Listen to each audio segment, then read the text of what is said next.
Assalamualaikum warahmatullahi wabarakatuh. Perkenalkan, saya Muhibbu Abifian SPD, bertugas sebagai guru BK di SMA Negeri 1 Sumberjaya, Majalengka. Pada kesempatan ini, saya akan coba memaparkan terkait pemecahan masalah yang telah saya laksanakan di bulan September kemarin, yakni berhubungan dengan rendahnya kesadaran beragama peserta didik. Hal ini muncul dari beberapa pengamatan yang terlihat melalui indikator-indikator atau gejala-gejala yang muncul. Pertama adalah minimnya minat peserta didik dalam mengikuti kegiatan-kegiatan kerohanian.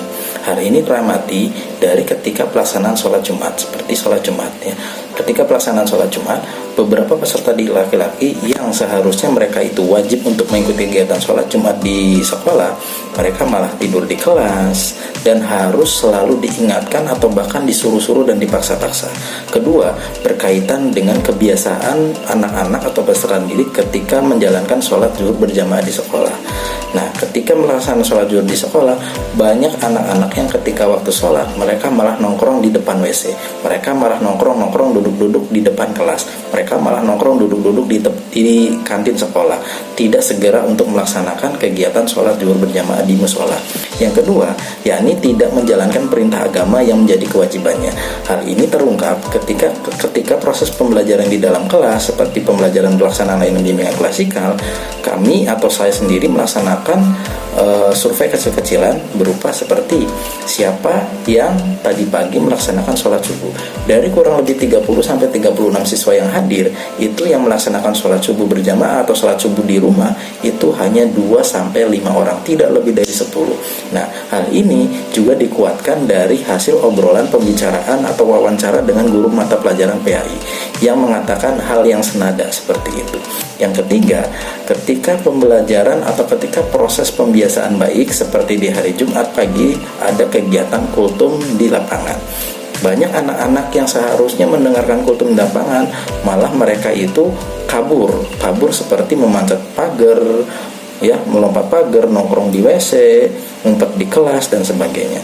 Nah, dari permasalahan yang muncul tersebut, ya, diperkirakan ada beberapa faktor penyebab. Yang pertama adalah berkaitan dengan faktor internal.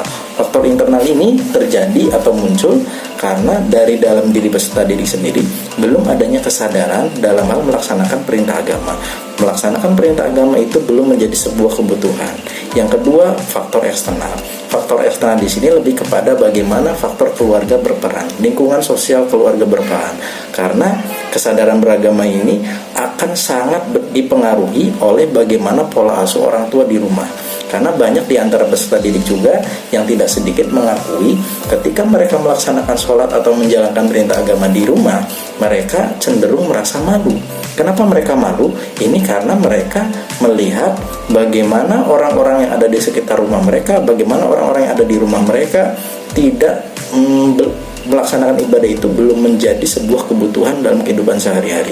Oleh sebab itu, dalam pelaksanaan layanan BK di sekolah, kami berupaya untuk memecahkan masalah tersebut, yakni melalui 3 tahapan kegiatan atau 3 rangkaian kegiatan. Kegiatan yang pertama adalah kegiatan layanan bimbingan klasikal secara terjadwal rutin di dalam kelas. Ketika pelaksanaan layanan bimbingan klasikal, kami menyampaikan informasi bagaimana terkait dengan landasan hidup religius. Apabila ditarik ke dalam SKKPD atau standar kompetensi kemandirian peserta didik, di situ ada landasan hidup religius yang berhubungan dengan bagaimana menumbuhkan kesadaran, bagaimana menumbuhkan minat siswa untuk bisa tertarik kepada hal-hal atau kegiatan-kegiatan ibadah yang berhubungan dengan keyakinan mereka. Yang kedua, melalui layanan bimbingan kelompok.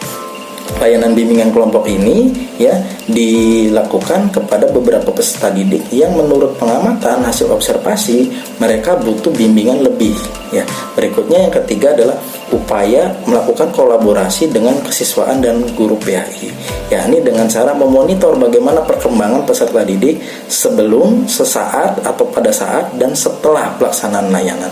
Apakah ada perbaikan atau belum ada perbaikan. Untuk saat ini kami masih memonitor bagaimana perkembangan menuju ke arah yang lebih baik seperti itu. Nah, hasil yang diharapkan adalah melalui pelaksanaan layanan BK, peserta didik dapat mulai menumbuhkan kesadaran beragama melalui salah satu cara, yakni bagaimana bersyukur terhadap apa yang telah dimiliki.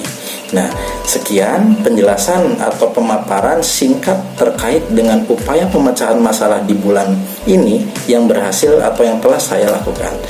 Terima kasih.